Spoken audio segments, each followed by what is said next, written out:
Hello, everyone, and welcome back to another episode of the LifeRaft Physical Security Podcast. I'm your host, Robert Value, and my guest today is Drew Neckar, President and Principal Consultant at the Security Advisors Consulting Group. Now, Drew, the other day, you published a great article on combating flash mobs and organized retail crime. Got a lot of shares in our internal Slack channels here at LifeRaft. For listeners that maybe haven't heard that term before, what exactly do you mean by a flash mob? Yeah, absolutely. Thanks for having me on first, Rob. I appreciate you reaching out. The flash mob, and I don't know if there is an appropriate name for this type of crime, because a flash mob is basically a non-spontaneous crowd of people that pulls together for a specific purpose. Going back a decade or so, you saw flash mobs getting together and doing public dances or things like that in the street.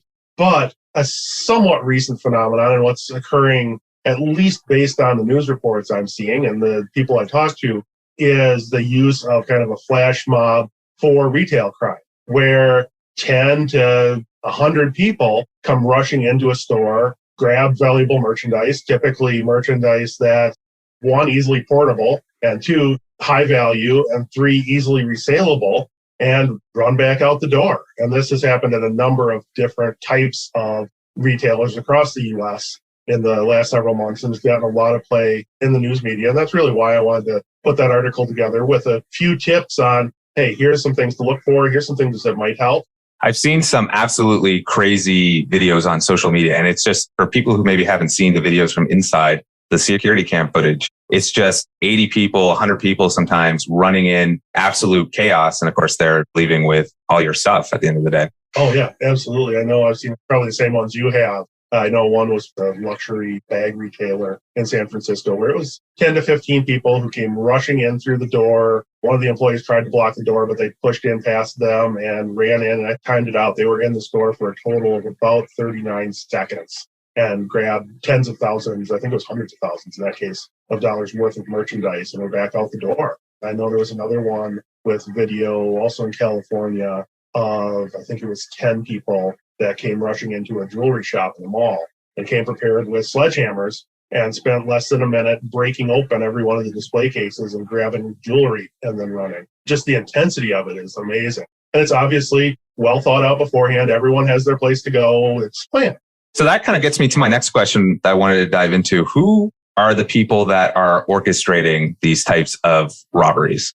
Frankly, I don't know. I don't know that anyone knows. There's a lot of speculation. There's speculation that it might be some of the groups that in the past have concentrated on organized retail crime by shoplifting. But there's also a lot of speculation that no, that's probably not these groups. And I think in a large part, it's probably driven by the news media coverage. One of my areas of specialization is active threat and active shooter prevention, especially in schools and healthcare organizations. And one thing we see there, and there's been a lot of research behind, is the contagion effect of the news coverage of an event. So with an active shooter event, when there is one, it's been proven that typically that will generate at least 3 other people who may not have been planning to do it, but it sparks the idea in their mind and they start down that pathway. So I think we're seeing some of the same things with this, where when the news media covers this, and of course they're going to cover it, it's a major event, it's something people want to know, plus it gets people to tune in on the channel.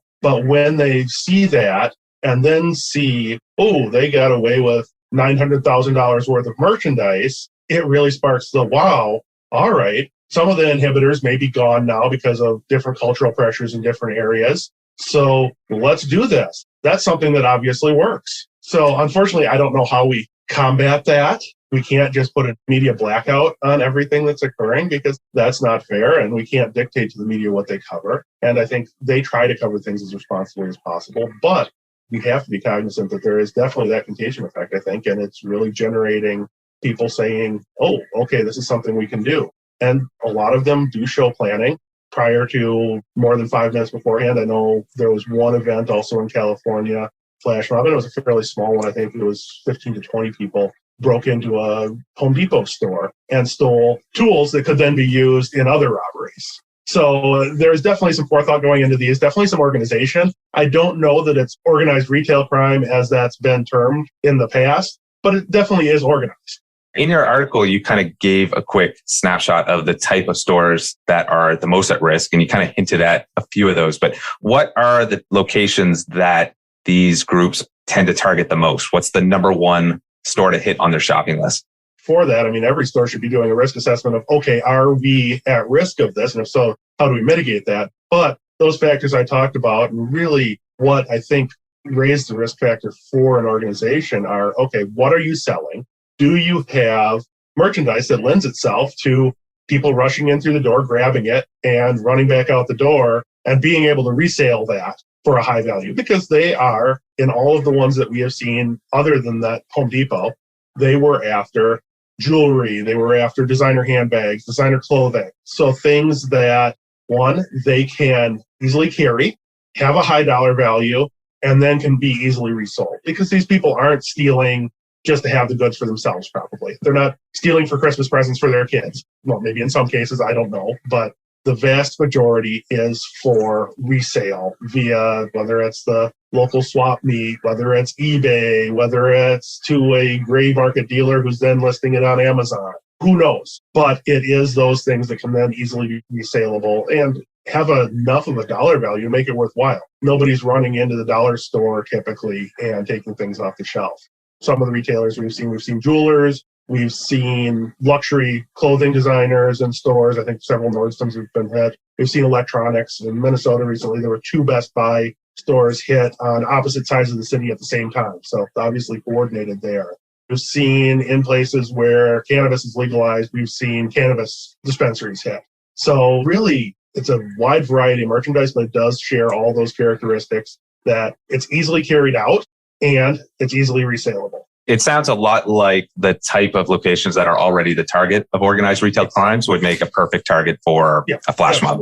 It's almost a new tactic. And I don't even know that it's a new tactic. This has occurred in some form or another for a number of years. And from the people I've talked to, it does typically pick up around the holiday season just because there's so much inventory in stores. There are so many people, and the need for money is higher for a lot of people. So it's something that's been around. I think the prevalence of it is new. I don't know that it has been as prevalent in the past, but I think that also comes down to the media coverage and the world we live in, where if somebody has a good idea in California, somebody in Minnesota or in Chicago or in New York is going to see the same thing and say, oh, wow, okay, that's a great idea. We'll copy that. I was just thinking about that. On our Slack channels one day, we were talking about a flash mob that hit in California. And I was like, oh, that sounds like equivalent out there. And then the next day, there was a big one in Oklahoma City. Everyone sees it on social media and instantly, as soon as it hits Facebook or anything like that. And frankly, I think another contributing factor in a lot of areas is the current approach to criminal justice. There are a lot of areas that are really looking at and questioning how we've done criminal justice for a number of years. And a lot of that's really justified. But with that and how overworked police are in a lot of large metropolitan areas, some of the inhibitors for people doing this sort of thing may have gone away a little bit or at least been significantly reduced. Because in a flash mob situation, the chances of you being the 1 or 2 people caught out of 30 is fairly low already. But when you know that there really won't be any serious repercussions from the criminal justice system, because the criminal justice system is A, overloaded, B, trying to be more lenient, that really lowers that level of inhibition even further. One of the key words that I'd written down from one of your answers that I wanted to clue back into was the media coverage from these type of events. So one of the problems that's fairly obvious from a flash mob, obviously, is your loss of inventory, but then the media coverage is another risk factor for businesses to be worried about. What are the other types of damages that come as a result of one of these mobs targeting your stores? I think the loss of business is absolutely there. I mean, once you've had that, and if you've watched the videos, you've seen how really destructive these can be in some cases, which is then probably most likely causing these retailers to be closed, not just from lack of inventory because everything was stolen, but also to repair damages and everything else. I think it was a liquor store, and I don't remember where it was that I saw a report on, that had been hit twice within a week. Same thing. People broke in. First time they broke through the door, came in, ransacked the place overnight. They boarded up the door, repaired it. The next time they came in through the windows. And it was twice. I think it was a Wednesday night and then a Saturday night, something similar to that. And in that case, that store probably is going to be closed for a while because they now have boarded up doors and windows. And also, I think the biggest potential impact, and luckily I haven't seen reports of it happening in many places, although there have been a couple, is the potential for serious injury to employees or customers who may try to stop people who are doing this. And that's always something to be aware of and try to prevent, because no amount of merchandise is worth an employee's life. It really isn't. Frankly, that plays into it a little bit because most of these people who are committing the crimes understand that most retailers do have a fairly hands-off policy. But that's probably the right approach, because you really don't want an employee killed or injured trying to stop this.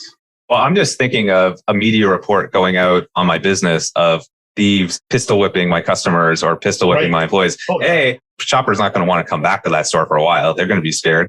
Any employee there who's hearing about this is thinking, maybe I'll go work somewhere else. Now I got training costs. Now I got to do recruitment. I got to pay more for workers. So that cost of one of these incidents is going to be quite a big deal. And that also, not just for that individual retailer, it also plays into the perception of safety in that area for retail. I know I was talking to a high-end retailer in downtown Minneapolis recently, and they have not been a victim of any of this type of crime, but they're in the process of moving out of the building they've been in for decades because their customers are now afraid to come into their building and leave with the high-end merchandise that they sell, or bring their high-end merchandise in for repair or whatever else. Basically, because of the press and because of some things that have happened there, they are concerned about coming into that area. So it really does behoove a group of businesses and municipality that they're in to try to at least maintain a semblance of safety in some of these areas. But otherwise, we're going to end up with mass business moves and create urban blight in areas where it wasn't before. Really sad to see in some places. But on perhaps more the individual level, so like if I'm director of security or manager of security in a particular region, what would be the proactive steps that maybe I could do to safeguard my business from this thing? I would kind of imagine that once the mob's in the store, it's a little bit late to do something. So what steps would you suggest for a practitioner to proactively mitigate this issue? Well, it's going to sound a little bit jaded because, well, I've been around a bit, but what I typically tell my clients is you can never make a business completely secure. It's not possible. What you should be aiming for is making your business more secure than the person next door, or at least looking more secure than the person next door. Because frankly, especially in this type of crime, they are going to go where it's easiest because they want to be in and out of the business as quickly as possible. So if there are two similar businesses that have similar locations, similar merchandise, everything else being equal, the one where it looks like the criminals are going to be able to get in the door, get the merchandise, and get back out the quickest is going to be the one they choose. It really is. In this case, more than many other crimes, I think establishing just a little bit of deterrence can go a long way. And that can be done in multiple different ways. Anything that can create a delay is excellent, whether that's building display cases that are more secure. I know there are some standards out there, I think from the Jewelers Mutual, the insurance company, on display cases for jewelry stores that prevent kind of the smash and grab robberies like the one we talked about the video for earlier. Whether it's placing high dollar merchandise up high where it's harder to get to, or toward the back of the store where people have to go further into the store to grab it. Or I know I read an article earlier today about a store that was basically building a maze as an entry. So people couldn't just run straight in. They were redirected off to the other side of the store and then had to make their way back, which inconveniences shoppers a little bit. But there were also in that article interviews with shoppers who said, I really didn't notice that. But anything that's going to make it take more time, looking at the parking, okay, is there a way for a car to pull up right out front and people to jump out and run in? Things like that. So really looking at all of these different factors and just making it a little bit less attractive. One of the things I don't like as a shopper when I go into a store and some of these security measures is I feel like a criminal when I just walk in and I just want to buy something. Whereas the maze thing, it was like, oh, that makes a lot of sense, but it doesn't necessarily negatively impact my shopping experience. Yep. No, I know there was, and I don't remember what city I was in. It was one of the cities in the Midwest recently, in Midwest US. I went into a store in a downtown area and it was a high-end jewelry store. And they had a security officer, of course, dressed as a high-end retail security officer, blazer and tie, but very obviously security officer, with a 2x6 piece of lumber standing at the door, and they had swinging doors. So between each customer, he would stick this piece of lumber into the handles of the doors to keep the doors closed if somebody charged the door. And as you walked up to the door, he would look at you and make the decision of, okay, is this guy trying to rob us or is this person coming in as a customer? And if he decided you were a customer, he would pull the board out of the door and open the doors for you and welcome you, and then slide the board back into the door when you walked in. And that wasn't something that made you feel safe as you're walking in. And I'm sure there could be issues with someone who is a legitimate customer, but may not fit the profile of whoever that person at the door thinks is a legitimate customer, being inconvenienced and profiled. And at a high-end retailer, which I'm assuming that's what that was, that's not the experience that you're going in for and what you're paying the premium. Right, exactly. Just talking a little bit more about finishing my thought on delay. Some of these have also happened when the stores aren't open, kind of the smash the display window out and go in. And one thing I am recommending to almost all my clients where there is a risk of this is using windows that are either a laminated glass that has thin plastic filament between the panes of glass to prevent breakage, or if it's already an existing location, using a security film on the inside of the windows that will allow the glass to break but not break out. And that's something it's fairly inexpensive to either switch to that type of window when you're building or to apply a security film after the fact in existing locations. So that's something I'm definitely recommending when this is a risk. One recommendation I heard from another consultant was tying more stuff down. Yep. Is that something that you think we're going to have to go to where every single item in a store is tied down? I hope not, but I think that it's definitely something that can help and create that delay. It really does, though, depend on what the merchandise is, what the shopping experience is, because as you mentioned, it can really affect that luxury shopping experience that people are looking for. And also, the people who commit these crimes aren't stupid. They find ways around a lot of these solutions fairly quickly. I know for a number of years, we saw the electronic surveillance tags on merchandise to prevent shoplifting, or the exploding ink pockets that if you left the store without it being removed at the register, you couldn't take it off without ruining the merchandise. Professional shoplifters found a way around all of those really quickly. I mean, you still see them, but they're not nearly as prevalent as they were in the past. I've seen some of the shoplifting forums where they're just sharing the tips and it's just, here's the tool that you need to get it off and then boom, you're out the door.